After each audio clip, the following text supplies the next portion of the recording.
Hello friends, स्वागत है आपका अपने इस यूट्यूब चैनल K2 यूट्रिक्स में। तो फ्रेंड्स, अभी अपना लोग देख रहे हैं इडुटेरिया का सेट। देखिए, आज होगा इडुटेरिया का सेट नंबर 6। उसमें क्वेश्चन नंबर पहला है, सिमुक निम्न वंशों में से किसका संस्थापक था। तो देखिए, सिमुक था ना, सातवाहन वंश का संस्थापक था। और ये जो सातवाहन, देखिए सातवाहन वंश है, तो ये वंश कब आया था? जो कण्व वंश के बाद आया था सातवाहन वंश। कौन वंश के बाद? कण्व वंश। कण्व वंश के बाद आया था सातवाहन वंश। और जो कण्व वंश के राजा थे ना, वो थे सुशर्मा। कौन थे? सुशर्मा। तो सुशर्मा का हत्या करके वो जो सातवाहन वंश में जो सिमुक थे, वो ये स्थापना की थी सातवाहन वंश का। देखिए, क्वेश्चन नंबर 2 है, निम्न में कौन सही सुमेलित नहीं है। तो देखिए, इसमें सुमेलित इनमें से सभी होगा, कोई सुमेलित नहीं है इसमें। देखिए, उदयगिरी गुफा अभिलेख, ये भी नहीं है। मंद, तो देखिए अभी उदयगिरी प्रभावती नहीं, तो ये होगा कौन? तो ये होगा चंद्रगुप्त द्वितीय का होगा, चंद्रगुप्त द्वितीय का। फिर है मंदसौर अभिलेख, तो मंदसौर अभिलेख है यशोवर्मन का है, यशोवर्मन का मंदसौर है। एहोल अभिलेख है, तो ये तो सबको मालूम होगा, पुलकेशिन द्वितीय का है, पुलकेशिन द्वितीय का है एहोल अभिलेख। और एक बात, ये देखिए समुद्रगुप्त, समुद्रगुप्त का कौन सा है? तो समुद्रगुप्त का है प्रयाग प्रशस्ति अभिलेख। प्रयाग किसका? समुद्रगुप्त का है। और इसका भी देख ही लीजिए, भानुगुप्त का कौन सा अभिलेख है? तो एरन अभिलेख, एरन अभिलेख है भानुगुप्त का। देखिए, अब क्वेश्चन नंबर 3 है, इत सिंह भारत की यात्रा पर कब आया था। तो देखिए, इत सिंह है भारत की यात्रा पर 7वीं शताब्दी में आया था। और देखिए, सबसे पहले ये चीनी यात्री था, इत सिंह चीनी यात्री था।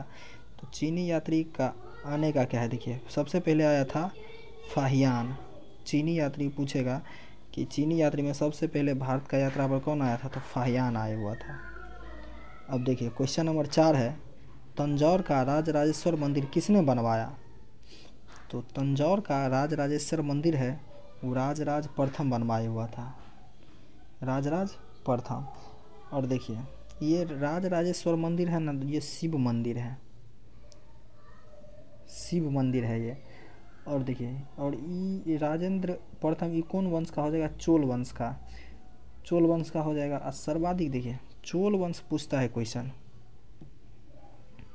जो चोल वंश है ना, चोल वंश का सर्वाधिक विस्तार तो वो राजेंद्र प्रथम के समय में हुआ था, सबसे ज़्यादा विस्तार हुआ था। और इसी का देखिए, पिछले दरोगा में पूछे था, गंगै कोंड चोलपुरम किसे संबंधित है? तो ये राजेंद्र प्रथम से। अब क्वेश्चन नंबर 5 है, देखिए, निम्नलिखित में से अद्वैत वेदांत के अनुसार किसके द्वारा मुक्ति प्राप्त की जा सकती है। अद्वैत वेदांत के अनुसार मुक्ति, हाँ, प्राप्त की जा सकती है। तो ये होगा क्या? ज्ञान होगा, तो अद्वैत है। और देखिए, और ये होगा भक्त, एक है भक्ति।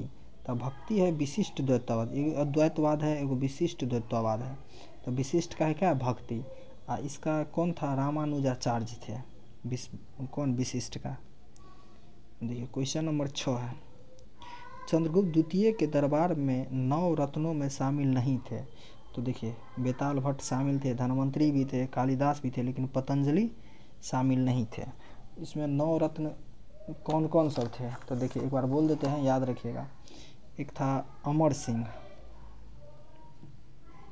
अमर सिंह, अमर सिंह था। उसके बाद कालिदास हो गया, बेताल भट्ट हो ही गया। एगो था शंकु, शंकु नाम था। एगो का नाम था वराह मिहिर, वराह मिहिर। उसके बाद था घटखरपर, उसका अजीब नाम है घटखरपर। उसके बाद था धन्वंतरी, तो धन्वंतरी हो गया।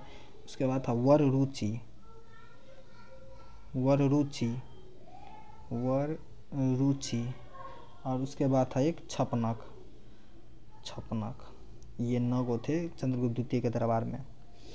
उसके बाद है, देखिए, किस वायसराय के समय बिहार में भारतीय राष्ट्रीय कांग्रेस का द्वितीय अधिवेशन गया में संपन्न हुआ। तो देखिए, गया में जो भारतीय राष्ट्रीय कांग्रेस का अधिवेशन हुआ है ना, हुआ है कब? सबसे पहले तो देखिए, 1922 में हुआ था, 1922 में हुआ है। और देखिए तो उस समय कौन थे, लॉर्ड रीडिंग थे, ठीक है, याद रखिएगा। उसके बाद है प्रमुख विद्रोह एवं उसके नेता नेतृत्वकर्ता का सही मिलान करें। देखिए फकीर विद्रोह 1776-77 में हुआ था और इसका यही था, मजनू शाह एवं चिराग अली। भील विद्रोह का था 1825 से 31, उसका सेवाराम था। चुआरो विद्रोह का दुर्जन सिंह था और चेरो विद्रोह का भूषण सिंह। तो इसमें से मतलब ऐसे ही है, एक का ऐसे सबका वही है, तो इसका आंसर हो जाएगा 1 हो जाएगा। देखिए उसके बाद है क्वेश्चन नंबर 9, रैयतवाड़ी व्यवस्था से संबंधित में कौन कथन सत्य है। तो देखिए रैयतवाड़ी में कौन सत्य, इसे मद्रास एवं बंगाल प्रेसिडेंसी के कुछ हिस्से में पेश किया गया था, तो ये सही बात है। उसके बाद है यह थॉमस मुनरो का मौलिक विचार था, ठीक, रैयतवाड़ी है ना, थॉमस मुनरो और रीड और मुनरो दिया था, तो ये भी ठीक है। उसके बाद इस व्यवस्था में किसानों में सीधा लगान लिया जाता था, तो ये भी ठीक है। इस व्यवस्था में किसानों को भूमि का स्वामी बना दिया, ये भी ठीक है। तो क्या होगा इसमें सभी। अब देखिए एक चीज़ बताते हैं, ये कौन था, रैयतवाड़ी था, रैयतवाड़ी। और एक कौन है, महालवाड़ी, महालवाड़ी। तो देखिए रैयतवाड़ी का तो देख लिए, रैयतवाड़ी का कौन है, थॉमस मुनरो। एक मिनट, रैयतवाड़ी का कौन था, रैयतवाड़ी का मुनरो। उसके बाद हो जाएगा कौन, महालवाड़ी, महालवाड़ी। तो महालवाड़ी का कौन हो जाएगा, मैकेंजी, मैकेंजी, उसको बोलते हैं हॉल्ट मैकेंजी या हॉट मैकेंजी जो बोलिए। उसके बाद देखिए क्वेश्चन नंबर 10 है, लॉर्ड माउंटबेटन को भारत का वाइसराय कब नियुक्त किया गया। तो देखिए लॉर्ड माउंटबेटन को 43, 45, 46 में नहीं, इनमें से कोई नहीं, तो कब किया गया था। देखिए लॉर्ड माउंटबेटन को 24 मार्च 1947 में वाइसराय नियुक्त किया गया था, ठीक। क्वेश्चन नंबर 11 देखिए, महात्मा गांधी ने 1943 में मुख्य रूप से डाइस के लिए उपवास किया था। देखिए 1942 में क्या हुआ था, भारत छोड़ो, तो इसी के लिए किए था। देखिए भारत छोड़ो आंदोलन के दौरान ब्रिटिश सरकार की हिंसा के खिलाफ विरोध प्रदर्शन था, यही होगा। और एक मिनट देखिए इसमें एक चीज़ और है, उसमें जो देखिए क्या था, ये था उपवास किया था, तो उपवास कितना दिन के लिए गया था, तो 21 दिन के लिए किया था, याद रखिएगा। उपवास कितने दिन के, 21 दिन के लिए किया था। उसके बाद देखिए क्वेश्चन नंबर 12 है, असहयोग आंदोलन के कार्यक्रम में कौन सा कार्य शामिल नहीं है। तो देखिए असहयोग आंदोलन में कौन शामिल नहीं है, देखिए सरकारी कामकाज का। एक मिनट, सबसे पहले असहयोग आंदोलन कब हुआ था, इसको तो कमेंट कर सकते हैं आप लोग, कमेंट करिएगा। देखिए सरकारी कामकाज का बहिष्कार तो शामिल नहीं था बोल रहा है, तो ये तो शामिल था। सरकार को पुरस्कार लौटाना ये भी शामिल था। सरकारी शिक्षण संस्थानों का बहिष्कार ये भी सही था, लेकिन संवैधानिक साधनों के माध्यम से स्वरोजगार प्राप्त करना ये नहीं था, इसका आंसर ये हो जाएगा। उसके बाद है क्वेश्चन नंबर 13,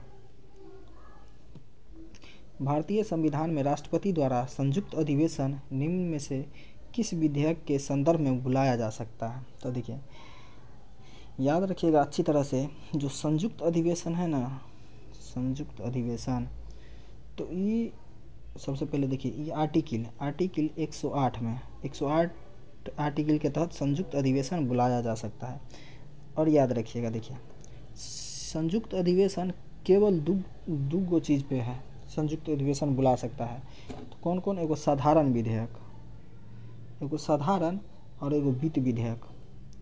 केवल संयुक्त अधिवेशन केवल दुए गो में, एगो साधारण विधेयक एगो वित्त विधेयक, बस यही याद रखिएगा। 1 और 3 होगा इसका आंसर।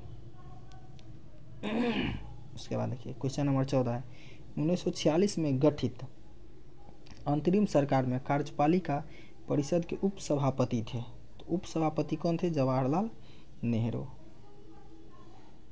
देखिए क्वेश्चन नंबर 15, भारत के मूल संविधान में राज्यसभा सदस्यों के लिए कार्यकाल, देखिए अभी 6 वर्ष टिक कर दीजिएगा। देखिए इसका आंसर होगा, राज्यसभा के सदस्य का कार्यकाल तो 6 वर्ष है, लेकिन मूल संविधान में नहीं। मूल संविधान में उसका चर्चा ही नहीं किया गया था, वो अनलिमिटेड था वो। तो 1951 के देखिए जनप्रतिनिधि अधिनियम कौन सा है, जनप्रतिनिधि अधिनियम एक्ट 1951। उसी के तहत क्या किया गया, उसका जो कार्यकाल है 6 वर्ष निर्धारित किया गया। और एक चीज़ देखिए, वही जनप्रतिनिधि एक्ट के तहत राहुल गांधी को जो ये हुआ है सदस्यता इसी एक्ट के तहत हुआ है। उसके बाद देखिए क्वेश्चन नंबर 16, निम्नलिखित में से किसमें भारतीय संविधान के अंतर्गत समान नागरिक संहिता का उपबंध है। तो देखिए वो तो सभी को आता है, समान नागरिक संहिता। तो ये कितने आर्टिकल में है, समान नागरिक संहिता है आर्टिकल 44 में, आर्टिकल 44। देखिए इसको याद करने का क्या है, समान नागरिक ये है 44। देखिए क्या है, समान तो चार चार समान है, तो कितना होगा आर्टिकल 44 में। और यह कहाँ देखिए, एक मिनट, नागरिकता कितना है 5 से 11 में, मूल अधिकार कितना है 12 से 35। तो देखिए और ये नीति निर्देशक तत्व कहते हैं 36 से 51। तो ये आर्टिकल 44 कितना में आ जाएगा, 36 से 51। तो क्या हो जाएगा इसका आंसर, नीति निर्देशक तत्व। उसके बाद देखिए क्वेश्चन नंबर 17 है, निम्नलिखित में से किस निकाय का भारतीय संविधान में उल्लेख नहीं है। तो देखिए किसका उल्लेख नहीं होगा, देखिए वित्त का होगा, और वित्त आयोग कितने आर्टिकल में है 280। अंतर्राज्यीय परिषद 263 है। कैबिनेट का चर्चा एक बार किया गया है। उसके बाद क्षेत्रीय परिषद का नहीं है, तो इसका आंसर होगा क्षेत्रीय परिषद। और फ्रेंड्स आप लोग अगर अच्छा लगता हो तो सब्सक्राइब और शेयर ज़रूर कर दीजिएगा। देखिए अब क्वेश्चन नंबर 18 है, मेन बहुत लगता है दोस्त बनाने में। देखिए क्वेश्चन नंबर 18, उच्च न्यायालय के मुख्य क्षेत्राधिकार निम्नलिखित में से कौन सा या से नहीं है। तो देखिए प्रारंभिक क्षेत्राधिकार है, अपीलीय क्षेत्राधिकार है, निरीक्षण का अधिकार है, लेकिन परामर्शदायी नहीं है। उच्च न्यायालय का याद रखिए, उच्च न्यायालय का नहीं है ये। और ये कौन आर्टिकल के तहत देखिए यार, उच्च न्यायालय परामर्शदायी ये है 143 में। ये कौन करता है, राष्ट्रपति, और किससे, सुप्रीम कोर्ट से।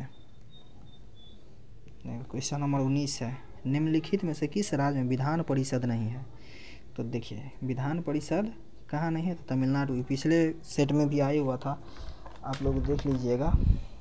अगर सेट नहीं पिछला देखता हो, हर सेट देखिएगा, बहुत इंपॉर्टेंट जानकारी सब मिलेगा। देखिए इसका उस दिन ट्रिक नहीं दिए थे, लेकिन आप लोग भी नहीं बोले थे, बोले कि ट्रिक के लिए कमेंट करिएगा, तो कमेंट तो करते नहीं आप लोग। देखिए बता ही देते हैं। देखिए इसका ट्रिक विधान परिषद में क्या है, तुम भी मजा कर। देखिए टी से क्या हो गया, तेलंगाना। यू से क्या हो गया, यूपी। बी एच आई से क्या हो गया, बिहार। एम से क्या हो गया, महाराष्ट्र।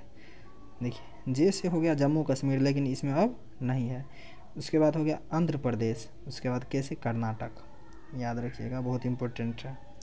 देखिए क्वेश्चन नंबर 20 है, पंचायत चुनाव कराने का निर्णय किसके द्वारा लिया जाता है। तो देखिए पंचायत चुनाव है, तो पंचायत चुनाव है राज्य सरकार करवाता है। और कितने आर्टिकल के तहत, तो 243 के आर्टिकल के तहत। क्वेश्चन नंबर 21, भारत के सर्वोच्च न्यायालय के कार्यवाहक मुख्य न्यायाधीश की नियुक्ति करता है। तो 21 का आंसर हो जाएगा राष्ट्रपति। और क्या, एक मिनट, भारत के सर्वोच्च न्यायालय के कार्यवाहक मुख्य न्यायाधीश की नियुक्ति कौन करता है, राष्ट्रपति। लेकिन आर्टिकल कितने के तहत, आर्टिकल 126 के तहत। देखिए उसके बाद है क्वेश्चन नंबर 22, निम्नलिखित में से कौन सा संविधान संशोधन 8वीं अनुसूची के भाषा से संबंधित नहीं है। तो देखिए बता देते हैं, ये इसका भी ट्रिक होगा चैनल पे, लेकिन आप लोग चैनल तो चेक करें तब तो। देखिए 21वां संविधान संशोधन 1967 में हुआ था, और उसके तहत सिंधी भाषा को जोड़ा गया था। उसका 36वां संविधान संशोधन, तो इसको रहने दीजिए अभी पेंडिंग। 71वां संविधान संशोधन 1992 में हुआ था, और देखिए 71वां संविधान संशोधन 1992 हुआ था, उसके तहत किसको जोड़ा गया था? नमक को। अब ये खाने वाला नमक नहीं सोच लीजिएगा। देखिए नमक मीन्स क्या, नेपाली, मणिपुरी और कोंकणी। और देखिए और ये दोनों को जोड़िएगा ना तो ये हो जाएगा 92। तो 92वां संविधान संशोधन कब हुआ था? 2003 में, और उसके तहत जोड़ा गया था बोडमास। देखिए बो से बोडो, डो से डोगरी, माँ से मैथिली, स से संथाली को जोड़ा गया था। अब तो इसका आंसर क्या हो जाएगा? 36वां संविधान संशोधन 1975। तो इसमें क्या हुआ था? तो इसमें सिक्किम को जोड़ा गया था। देखिए क्वेश्चन नंबर 23, एशियाई जंगली गधा कहाँ पाया जाता है? तो कच्छ के रण में। कच्छ का रण कहाँ है ये कमेंट करिएगा। काजीरंगा कहाँ है? असम में। पेरियार कहाँ है? केरल में। उसके बाद है क्वेश्चन नंबर 24, विश्व मौसम विज्ञान संगठन का मुख्यालय कहाँ है? तो 24 का आंसर हो जाएगा जेनेवा में। उसके बाद है 25, किस वायु में सबसे कम तापांतर पाया जाता है? देखिए सबसे कम तापांतर होगा ना वो सदाबहार वर्षा वन में पाया जाता है। तो और क्यों पाया जाता है वो जब पढ़ाएंगे ना तब बताएंगे क्यों पाया जाता है। उसके बाद है क्वेश्चन नंबर 26, निम्न में से किस शहर को निरंतर बहने वाले झरनों का शहर कहता है? देखिए झरनों का शहर नहीं, निरंतर बहने वाले झरनों का शहर। तो ये हो गया क्योटो होगा। अब देखिए कोई 4 गो है ऑप्शन। तो देखिए इसको शिकागो को ना गार्डन सिटी बोलते हैं या हवा वाला शहर भी बोलते हैं, और शायद इसी को मांस का मंडी बोलते हैं शिकागो को। उसके बाद है वेनिस। वेनिस को बोलते हैं क्या? क्वीन ऑफ एडियाटिक, मतलब एडियाटिक की रानी बोलते हैं। क्यूबा को तो एंटीलीज का मोती बोलते हैं। समझ गए? उसके बाद होगा क्वेश्चन नंबर 27, गोल्फ की गेंद का वजन कितना होता है? तो इसका होगा 45.94 ग्राम। अब इसमें ये सब का क्या करें? 28 है, वाचस्पति पुरस्कार किस क्षेत्र में दिया जाता है? तो वाचस्पति पुरस्कार संस्कृत साहित्य में दिया जाता है। उसके बाद है क्वेश्चन नंबर 29, 1 मिनट। वाचस्पति पुरस्कार संस्कृत के क्षेत्र में दिया जाता है, लेकिन कब से दिया जाता है? तो भूले गए, 1992 से दिया जाता है।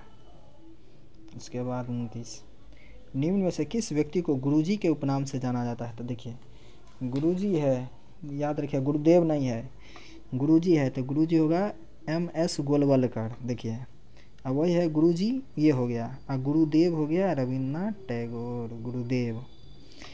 उसके बाद है मदन मोहन मालवीय, उसको महामना बोलते हैं। चक्रवर्ती राजगोपालाचारी, राज यानी राजा जी। इसके बाद है क्वेश्चन नंबर 30, लीम और नुरालीम किस राज्य का प्रमुख लोक नृत्य है? तो देखिए लीम और निरालीम है नागालैंड का, और गुजरात का क्या है? गरबा। गरबा डांडिया गुजरात का है। मेघालय का क्या है? लाहो, लाहो मेघालय का है। और मेघालय का एक और है क्या? बांग्ला। उसके बाद राजस्थान का, तो राजस्थान का झूमर है और है, लेकिन ये सब इम्पोर्टेंट। देखिए क्वेश्चन में केंद्रीय खनन अनुसंधान संस्थान कहाँ स्थित है? तो 31 का आंसर हो जाएगा धनबाद में है।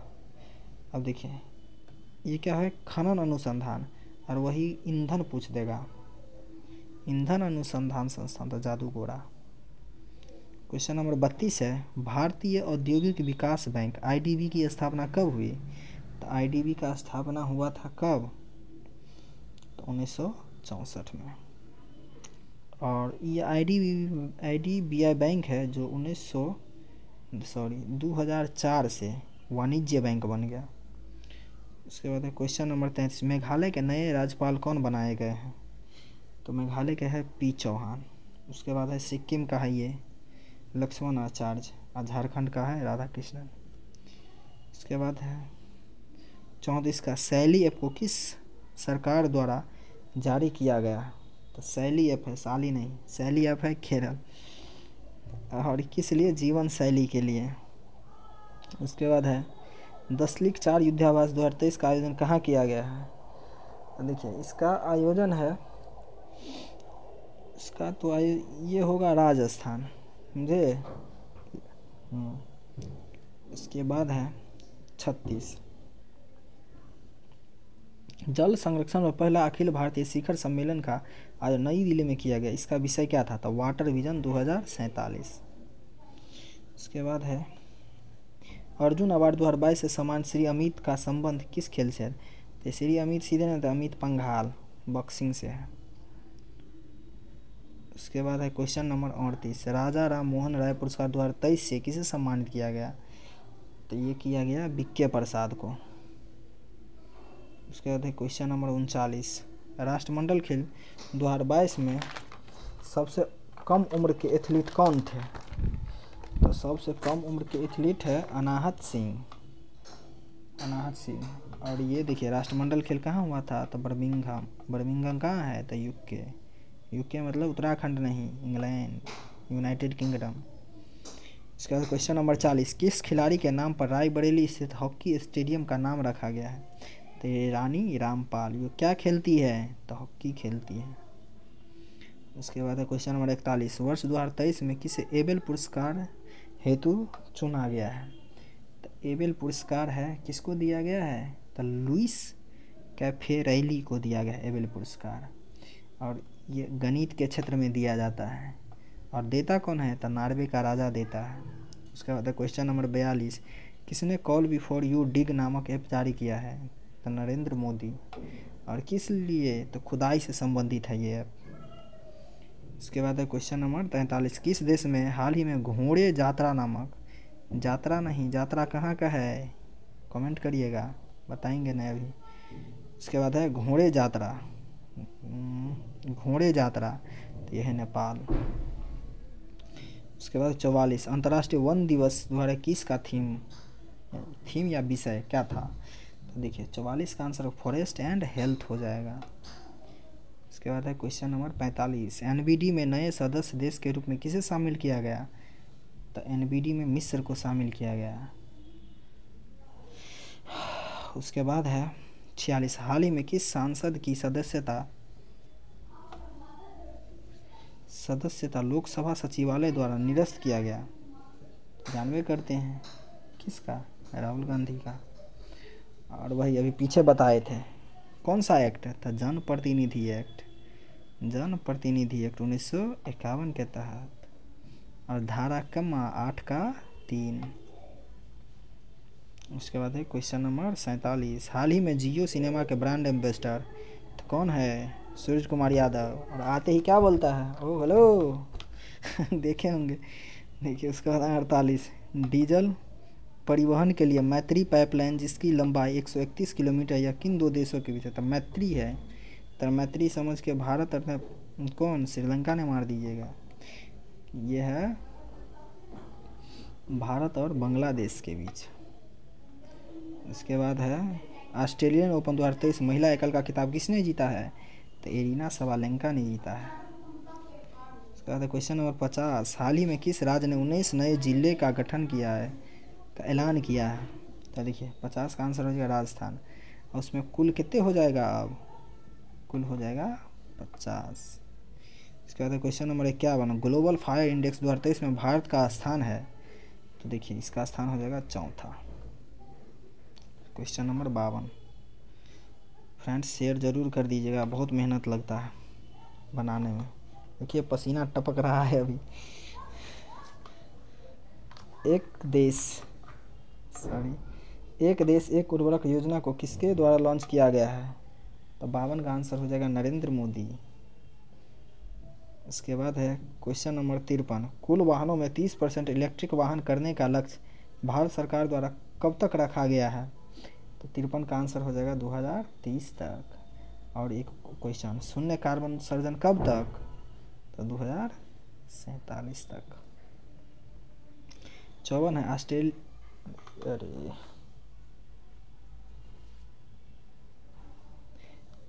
Australian of the year award year 2023 award से किसे सम्मानित किया गया है? तो 54 का आंसर हो जाएगा अमर सिंह को। और किस लिए? आपदा क्षेत्र में सहायता के लिए दिया गया ये अवार्ड, आपदा क्षेत्र के लिए। उसके बाद है क्वेश्चन नंबर 55। क्वेश्चन नंबर 55 है, बोला टिनिबू कहाँ के नए राष्ट्रपति बने? टिनिबू है कहाँ का? नाइजीरिया का। इसके बाद है क्वेश्चन नंबर 56, विश्व की सर्वाधिक शक्तिशाली महिलाओं की सूची में कितनी भारतीय महिला को शामिल किया गया है? तो कितने भारतीय महिला है? 6 गो भारतीय महिला है। Option C answer. इसका 57। हाल ही में वाई के अलख का निधन हो गया, इसका संबंध किस क्षेत्र से? ये थे अर्थशास्त्री थे। और एक है वाई के अलख समिति, किस क्षेत्र से संबंधित है? कमेंट करिएगा। इसके बाद एक प्रभावी कोरियोलिस बल किस कारण होता है? तो कोरियोलिस बल किस कारण होता है? पृथ्वी के घूर्णन के कारण। उसके बाद क्वेश्चन नंबर 59, सारगैसो सागर स्थित है? तो याद रखिए उत्तरी अटलांटिक महासागर में। उसके बाद है क्वेश्चन नंबर 60, विश्व का सबसे ऊंचा ज्वालामुखी है? तो 60 का आंसर हो जाएगा कौन? कोटोपैक्सी। और यह है कहाँ? तो इक्वाडोर में, इक्वाडोर में। उसके बाद है 61, किन क्षेत्रों में मृदा क्षरण एक बड़ी समस्या है? तो यह उष्णकटिबंधीय वन प्रदेशों में। उसके बाद क्वेश्चन नंबर 62, निम्नलिखित में कौन सी श्रृंखला भारत के केवल एक राज्य में ही फैली है? कौन से भारत के केवल एक राज्य में? देखिए ये अजंता है भारत के केवल एक राज्य में। अजंता कहाँ है? तो महाराष्ट्र, याद रखिए। उसके बाद है 1 मिनट, सतपुरा, उसका सबसे ऊंची चोटी कौन है? धूपगढ़ी। महादेव पहाड़ी भी इसी से रिलेटेड है। उसके बाद अरावली, सबसे प्राचीन पूछेगा तो कौन? अरावली। उसके बाद क्वेश्चन नंबर 63, निम्नलिखित में कौन ब्रह्मपुत्र की सहायक नदी नहीं है? तो ये हो जाएगा, सहायक नदी तो कोई नहीं है, दिबांग, लोहित, कामेंग सब है, लेकिन उसका तो आंसर कोई नहीं। उसके बाद है 64, इंदिरा गांधी नहर का उद्गम स्थल है? तो ये हो जाएगा हरिक्के बांध। किस नदी पे है ये? तो सतलज नदी पे। उसके बाद है क्वेश्चन नंबर 65, भारत में सर्वाधिक क्षेत्रफल में किस प्रकार की मिट्टी का विस्तार पाया जाता है? तो ये तो सबको आता होगा, छोड़ दे इसका कि बता दे? बताइए, बता ही देते हैं, आप लोग ने कमेंट करिएगा। इसका होगा जलोढ़ मिट्टी। एक मिनट, जलोढ़ मिट्टी को क्या बोलते हैं और काली मिट्टी को क्या बोलते हैं? बताना, बताइए देते हैं। इसको बोलते हैं रेगुर मिट्टी, और जलोढ़ मिट्टी को बोलते हैं क्या? क्या बोलते हैं? काली मिट्टी को रेगुर मिट्टी और जलोढ़ मिट्टी को खादर। खादर। और इसमें भी है, 1 मिनट, जलोढ़ मिट्टी को बोलते हैं, एगो को बोलते हैं खादर, एगो बोलते हैं बांगर। तो देखिए, नई जलोढ़ मिट्टी को खादर बोलेंगे, और पुरानी जलोढ़ मिट्टी को क्या बोलेंगे? बांगर बोलेंगे। ठीक, इसका तो आंसर समझ गए ना, जलोढ़ मिट्टी होगा। 66 है, निम्नलिखित में से ऑक्जेलिक एसिड का प्राकृतिक स्रोत क्या है? तो ऑक्जेलिक एसिड का है कौन? टमाटर। इमली में क्या होता है? टार्टरिक। चीटी डंक में क्या होता है? फॉर्मिक। खट्टा दूध में क्या होता है? लैक्टिक। उसके बाद है 67, लुई पास्चर को किस स्रोत के लिए जाना जाता है? तो 67 का है, लुई पास्चर को रिवीज कैटिकर के लिए। ठीक, 1 मिनट, पोलियो का टीका का खोज कौन थे? जॉन ई सॉल्व किया था। उसके बाद क्वेश्चन नंबर 8, पौधों में ऊर्जा का अंतिम स्रोत क्या है? तो देखिए, पौधों में ऊर्जा का अंतिम स्रोत है सूर्य का प्रकाश। उसके बाद है क्वेश्चन नंबर 69, निम्नलिखित में से किस पौधे में पादप के एक हिस्से से दूसरे हिस्से में जल एवं अन्य पदार्थों के संवहन हेतु विशिष्ट उत्तक मौजूद होते हैं? तो ये होगा क्या? मर्सिलिया। उसको मर्सिलिया को बोलते हैं जलीय फर्न, जलीय फर्न बोलते हैं। उसके बाद क्वेश्चन नंबर 70, चेचक किस वायरस के कारण होता है? तो देखिए, ये होता है वेरिसेला वायरस के कारण। एक होता है, देखिए, वेरिसेला, एक होता है वेरिओला, वो बताएंगे ट्रिक में, यहाँ पे अभी सब चीज़ न बताएंगे। आप लोग कमेंटे नहीं करते हैं, कमेंट कर दीजिएगा। अच्छा ठीक है। उसको एक क्वेश्चन नंबर 71 है, अंडे को अंडाशय से गर्भाशय तक किसके द्वारा ले जाया जाता है? तो ये हो जाएगा कौन? 71 का अंड वाहिका। ये होता है नलिकार भाग होता है। इसके बाद देखिए क्वेश्चन नंबर, अस्थि कोशिका के हार्ट मैट्रिक्स में अंतः स्थापित होती है जो निम्न में से किसका बना होता है? तो ये होता है कैल्शियम और फास्फोरस का, Ca और P। एक बात बताइएगा, कौन सा है जो फास्फोरस को P नहीं F मार दिए हैं? कमेंट करिएगा, कई वो मार दिए होंगे कैल्शियम और F मार दिए होंगे, P से फास्फो। क्वेश्चन बी, आंसर बी होगा। इसके बाद है क्वेश्चन नंबर 3, निम्नलिखित में से कौन सा अंग मनुष्य के उत्सर्जन तंत्र का भाग नहीं है? तो देखिए उत्सर्जन तंत्र का भाग नहीं है कौन? तो गर्भाशय। देखिए गुर्दा, मूत्रवाहिनी, मूत्रमार्ग सब है लेकिन गर्भाशय नहीं। क्वेश्चन नंबर 74, मानव शरीर की सबसे बड़ी धमनी कौन सी है? तो ये कौन होगा? देखिए सबसे बड़ी धमनी तो महाधमनी। क्वेश्चन नंबर 75 देखिए, विज्ञान की वह शाखा कौन सी है जिसका उद्देश्य मानव जनसंख्या अनुवांशिक गुणवत्ता में सुधार करना है? तो 75 क्या हो जाएगा? यूजेनिक्स हो जाएगा। क्वेश्चन नंबर उसके बाद है 76, कोशिका की वह बाह्यतम आवरण कौन सा है जो कोशिका के अवयवों को उसके बाह्य वातावरण से अलग करता है? तो 76 का क्या हो जाएगा? प्लाज्मा झिल्ली। और ये क्या होता है? अर्धपारगम्य होता है, याद रखें। उसके बाद है क्वेश्चन नंबर 77, निम्नलिखित में से क्या समानता है? कार्बन, सिलिकॉन, बोरॉन, आर्सेनिक, ये सभी गैर धातु। इसके बाद है क्वेश्चन नंबर 78, गर्म करने पर कैल्शियम कार्बोनेट का कैल्शियम ऑक्साइड और कार्बन डाइऑक्साइड में अपघटन निम्नलिखित में से किस अभिक्रिया? देखिए गर्म करने पे होगा तो क्या? तापीय अपघटन अभिक्रिया हो जाएगा। इसके बाद क्वेश्चन नंबर 79, फिनोल्फ्थलीन को सिरके में डालने पर घोल का रंग क्या होगा? देखिए क्या है? सिरका। तो सिरका में डालेंगे तो क्या हो जाएगा? सिरका में डालेंगे तो अम्ल हो जाएगा। एक बात और देखिए, सिरका क्या होता है? ये होता है अम्ल। जब फिनोल्फ्थलीन को अम्ल में डालेंगे तो ये क्या हो जाएगा? रंगहीन। लेकिन फिनोल्फ्थलीन को क्षार में डालेंगे तो क्या हो जाएगा? ये हो जाएगा गुलाबी। क्वेश्चन नंबर 80, निम्नलिखित में से कौन सा संतृप्त हाइड्रोकार्बन है? तो देखिए संतृप्त हाइड्रोकार्बन हो जाएगा कौन? मीथेन। इसमें और है, देखिए मीथेन हो जाएगा, एथेन हो जाएगा, प्रोपेन हो जाएगा। संतृप्त हाइड्रोकार्बन एकल बंध होता है, इसमें एकल बंध होता है। देखिए एकल बंध, द्विबंध, त्रियाबंध होता है। देखिए उसके बाद है 81, सोने को तांबे के साथ किस लिए मिश्रित किया जाता है? सबको मालूम है, सोने को कठोर बनाने के लिए। उसके बाद है क्वेश्चन नंबर 82, निम्नलिखित में से कौन सी धातु उभयधर्मी ऑक्साइड बना सकती है? तो जिंक बना सकती है, Zn। उसके बाद क्वेश्चन नंबर 83, जल शोधन के लिए निम्नलिखित में से किसका प्रयोग किया जाता है? तो देखिए इसमें होता है क्या? जल शोधन में एलम का प्रयोग किया जाता है। इसको जल शोधन के लिए वैसे क्या है इसका नाम, भूल रहे हैं, याद आएगा तो बता देंगे। देखिए उसके बाद क्वेश्चन नंबर 84, डाल्टन का सिद्धांत निम्न में से, हाँ याद आ गया, सॉरी। देखिए ये होता है सोडियम कार्बोनेट, जल शोधन के लिए सोडियम कार्बोनेट। देखिए बेकिंग सोडा का नाम क्या है? Sodium bicarbonate. तो सोडियम कार्बोनेट के लिए थे। यहाँ पे अगर एलम नहीं रहेगा तो क्या रहेगा? Sodium carbonate. और अगर एलम भी नहीं रहेगा, सोडियम कार्बोनेट में, तो क्या? धोवन सोडा। हाँ धोवन सोडा रहेगा। उसके बाद देखिए 84 है, डाल्टन का सिद्धांत निम्न में से किस नियम पर आधारित है? तो यह है रासायनिक संयोजन पे डाल्टन का। एक मिनट, देखिए डाल्टन का नियम कौन है? रासायनिक संयोजन। लेकिन देखिए अगर रासायनिक संयोजन नहीं रहेगा तो द्रव्यमान संरक्षण मार सकते। देखिए रासायनिक संयोजन होता है दो प्रकार के, द्रव्यमान,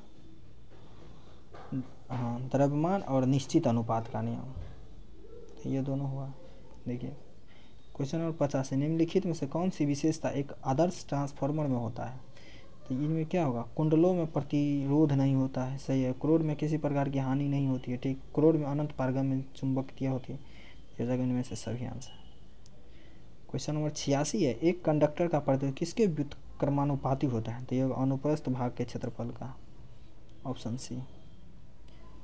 उसके बाद है क्वेश्चन नंबर 87, जी के मान की ऐसा इकाई वही है जो है, किसकी इकाई के समान। तो देखिए जी का मान है किस त्वरण के, और ये देखिए जी का मान कितना होता है 9.8 मीटर प्रति सेकेंड स्क्वायर।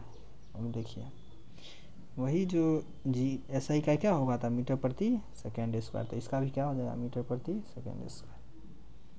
उसके बाद 88 हवा की गति को मापने के लिए निम्नलिखित में से किस उपकरण का उपयोग किया जाता है। तो हवा की गति के लिए एनीमोमीटर का। उसके बाद है क्वेश्चन नंबर 89 यदि वायु प्रतिरोध को नगण्य माने तो मुक्त रूप से गिरते हुए पिंड की स्थितिज ऊर्जा गतिज ऊर्जा का योग क्या होगा। तो देखिए क्या है नगण्य माने वायु प्रतिरोध को नगण्य माने तो मुक्त रूप से गिराएंगे तो क्या होगा स्थिर होगा, शून्य ने मार दीजिएगा स्थिर होगा। उसके बाद क्वेश्चन नंबर 90 निम्नलिखित में से कौन सी ऊर्जा ऊंचाई के साथ बढ़ता या घटता है। तो ऊंचाई के साथ बढ़ेगा या घटेगा कौन स्थितिज ऊर्जा, ऊंचाई के साथ बढ़ भी सकता है घटेगा। उसके बाद क्वेश्चन नंबर 91 डेयरी में प्रयोग किए जाने वाले दूध से क्रीम को अलग करने की प्रक्रिया क्या कहलाती है। तो ये अपकेंद्री। बिहार में भारतीय बैंकों की विदेशों में सर्वाधिक शाखा किस देश में, तो जो हमको गुलाम किया था युग के। उसके बाद देखिए 93 यदि किसी मुद्रा का विनिमय मूल्य उन अन्य मुद्राओं की तुलना में जानबूझकर कम कर दिया तो इसे क्या कहते हैं। तो उसको अवमूल्यन कहते हैं। उसके बाद है 94 सीमांत उत्पादकता के संबंध में कौन सा कथन सत्य है। 94 का हो जाएगा शून्य हो सकता है और ऋणात्मक हो सकता है, तो क्या होगा 1 और 2 दोनों। क्वेश्चन नंबर 95 देखिए किस पंचवर्षीय योजना का मूल्य उद्देश्य तीव्रतम एवं समावेशी विकास था। तो 11वीं पंचवर्षीय योजना का था तीव्रतम एवं समावेशी विकास। इसका 12वीं का भी सेम टू सेम वही था, सिर्फ कुछ अलग था।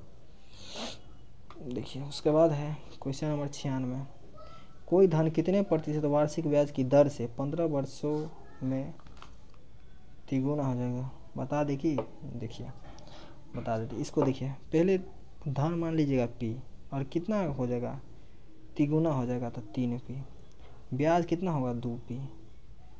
देखिए अब क्या निकालना है दर निकालना है, तो दर का फॉर्मूला होता है ब्याज गुने 100 और बट्टा मूलधन गुने समय। काटिएगा कट जाएगा क्या हो जाएगा 5 से 20 5 से 15 40/3 हो जाएगा, क्या हो जाएगा 13×3 = 39 13.1/3। उसके बाद देखिए रामू एक पुराना स्कूटर 4700 रुपया में खरीदता है और 8000 रुपया उसकी मरम्मत पर खर्चा है। दीदी वो स्कूटर 5800 रुपया में बेचता है तो उसका प्रतिशत लाभ क्या होगा। तो देखिए सबसे पहले इसको क्या करेंगे 4700 और 800 को तो जोड़ेंगे तो कितना आ जाएगा 8 7 15 5500। कितने में बेचता है 5800, तो कितना लाभ हुआ 300, कितने पे 5500 पे। कट गया काटिए फिर 5 से 11 5 6 60/11 वही होगा ना 5 6 हाँ क्या होगा आंसर 60/11 5/11। उसके बाद है क्वेश्चन नंबर 98 एक बस को यात्रा 5 घंटे में पूरा करती है, वह यात्रा को 2/3 भाग 40 किलोमीटर प्रति घंटा की चाल से तथा शेष भाग 60 किलोमीटर प्रति घंटा चाल से पूरा करते तो कुल यात्रा कितनी है। देखिए इसका क्या होगा देखिए इसका पूरा कितना है 2/3 40, तो देखिए पूरा कितना हो जाएगा 3x पूरा मान सकते 3, इसमें क्या है 2 चल गया है तो 2 चला है कई किलोमीटर से 40 किलोमीटर से, और फिर कितना शेष बच गया, शेष तो बच गया क्या वही बच गया 2 और 1 3, तो शेष 1 है तो यानी x कितना से जाएगा 60, कितना टाइम लगा है 5। और तो ये तो कर लीजिएगा इसका सॉल्यूशन करके कितना आएगा 255 किलोमीटर, कितना आएगा 255 किलोमीटर। उसके बाद देखिए क्वेश्चन नंबर 99 यदि किसी संख्या के जिसके सैकड़े दहाई और इकाई के अंक क्रमशः 7 4 5 है बाद में अंक बढ़ा दिया जाए तो पुरानी संख्या था नई संख्या। देखिए इसमें कुछ या तो टाइपिंग मिस्टेक है या कुछ अंक बढ़ा दिया जाता है सिर्फ है, और नहीं अगर बनाइएगा वैसे तो 1 मान सकते हैं। देखिए 7 4 5 ये हो गया। उसके बाद क्या है, अंक बढ़ा दिया तो मतलब 1 बढ़ा दीजिए, फिर 7 4 5 घटा दीजिए तो कितना आएगा, 6706 आएगा। क्वेश्चन नंबर 100 और लास्ट है। इससे पहले फ्रेंड्स, अगर आप लोग को अच्छा लगता हो तो सब्सक्राइब तो करिए दीजिएगा और शेयर भी कर दीजिएगा। देखिए इसका ये तो पूरी क्या है, गलत है, लेकिन देखिए इसको कैसे बनाया है। इसको x अनुपात y माना है और ये भी x², इसको y माना है। अब तो हो जाएगा, x का मान ये, y का मान ये, इसको पुट करके उसके बाद उसका आंसर क्या हो जाएगा, 3/4 आ जाएगा। तो फ्रेंड्स, फिर से एक बार अच्छा लगा हो तो चैनल को लाइक, सब्सक्राइब और शेयर कर दीजिएगा। धन्यवाद। जय हिंद।